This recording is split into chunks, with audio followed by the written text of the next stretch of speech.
السلام علیکم۔ سورہ نساء 14 سپارہ اور آیت نمبر 11، جس میں اللہ تعالیٰ نے حصے بیان کرے ہیں کہ لڑکوں کو، لڑکیوں کو اور والدین کو کتنے حصے دیے جائیں۔ سب سے پہلے تھوڑا سا آپ کو بتا دوں کہ جب کسی گھر میں جیسے کوئی مر جاتا ہے تو اس کی وراثت میں سے اس کا کفن دفن کیا جاتا ہے۔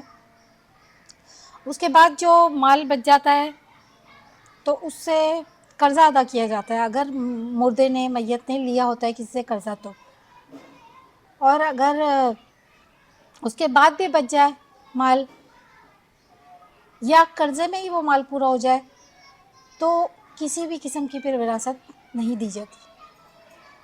اگر قرضے کے بعد مال کچھ بچ جائے اور پھر اس کے بعد وصیت کی ہو اگر میت نے، تو تاہی مال میں سے وصیت ہوتی ہے، اس سے زیادہ کی نہیں ہے، اور وہ بھی کسی گناہ کی وصیت نہیں کی ہو۔ چلے تو سبق ہم شروع کرتے ہیں۔ آیت نمبر 11، اعوذ باللہ من الشیطان الرجیم، بسم اللہ الرحمن الرحیم۔ یوصیکم اللہ فی اولادکم، وصیت کرتا ہے تم کو، یعنی حکم دیتے ہیں اللہ تو حکم دیں گے نا، اللہ تعالیٰ حکم دیتے ہیں تم کو فی اولادکم، تمہاری اولاد کے بارے میں۔ للذکری، لڑکے کے لیے، مثل حظ الانثیین، دو برابر حصہ دو لڑکیوں کے، لڑکے کے لیے برابر حصہ دو لڑکیوں کو، ٹھیک ہے۔ لڑکے کو مطلب کتنا ملے گا کہ جتنا دو لڑکیوں کو ملتا ہے اتنا ایک لڑکی کو اللہ تعالیٰ نے حکم دیا ہے، اور اللہ تعالیٰ نے خود ہی یہ حصے مقرر فرما دیے ہیں۔ ذوی الفروض کہتے ہیں ان کو، 12 ہیں ذوی الفروض، ٹھیک ہے۔ فَإِنْ كَانَ نِسَاءً فَوْقَ اثْنَتَيْنِ، پھر اگر ہوں عورتیں یعنی لڑکیاں اگر ہیں فوق اثنتین، دو سے اوپر یعنی دو سے زیادہ ہیں اگر لڑکیاں، تو فلہن ثلث ما ترک، ان کے لیے، ہن جمع کا صیغہ ہے، ان کے لیے دو ثلث ہے، جو چھوڑا یعنی جو مال چھوڑ دیا میت نے، دو ثلث ہے۔ وَإِنْ كَانَتْ وَاحِدَةً، اور اگر ہے ایک، یعنی ایک لڑکی ہو، ایک عورت ہو، فَلَهَا النِّصْفُ، تو اس کے لیے آدھا حصہ ہے، ٹھیک ہے۔ اس میں کیا بتا دیا ہمیں کہ لڑکے کے لیے دو لڑکیوں کے برابر حصہ ہے، اور اگر دو لڑکیاں ہوں تو ان کے لیے دو ثلث میں سے دونوں ہو جائیں گی، دو ہی ہوں یا دو سے زیادہ ہوں، دو ثلث میں ہی سے انہیں دیا جائے گا، ٹھیک ہے۔ ہاں اگر ایک ہوگی تو وہ اس کو آدھا حصہ ملے گا۔ والدین کے بارے میں بتا رہے ہیں، ولی ابویہ، اور والدین کے لیے، لکل واحد منہما، ہر ایک کے لیے، ہر ایک کے لیے ان دونوں میں سے سدس ہے، چھٹا حصہ ہے، مما ترک ان کان لہو ولد، اس مال سے جو چھوڑ گیا یا چھوڑا اگر ہے اس کی اولاد، اگر اس کی اولاد ہے تو سدس ملے گا دونوں کو، والد کو بھی اور والدہ کو بھی، ٹھیک ہے۔ فَإِنْ كَانَ لَكُلْ لَهُ وَلَدٌ، اور اگر نہیں ہے اس کی کوئی اولاد، وَوَارِثَهُ أَبَوَاهُ فَلِأُمِّهِ الثُّلُثُ، اور وارث اس کے والدین ہیں تو امی کو، والدہ کو کتنا ملے گا؟ ثلث ملے گا۔ فَإِنْ كَانَ لَهُ إِخْوَةٌ،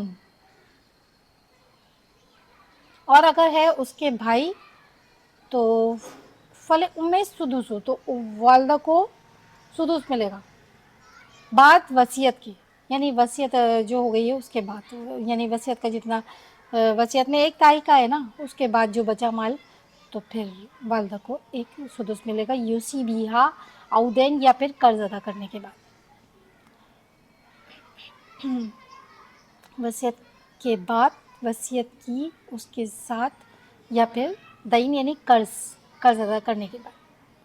آباؤکم او ابناؤکم، تمہارے باپ اور تمہارے بیٹے، لا تدرون ایہم، نہیں وہ جانتے کہ کون زیادہ اقرب، اقرب یعنی قریب ہے، لکم نفع، نفع میں اللہ تعالیٰ نے یہ تقسیم اپنے ذمے لی ہے، اور اللہ تعالیٰ نے قرآن پاک میں خود ہی تقسیم فرما دی.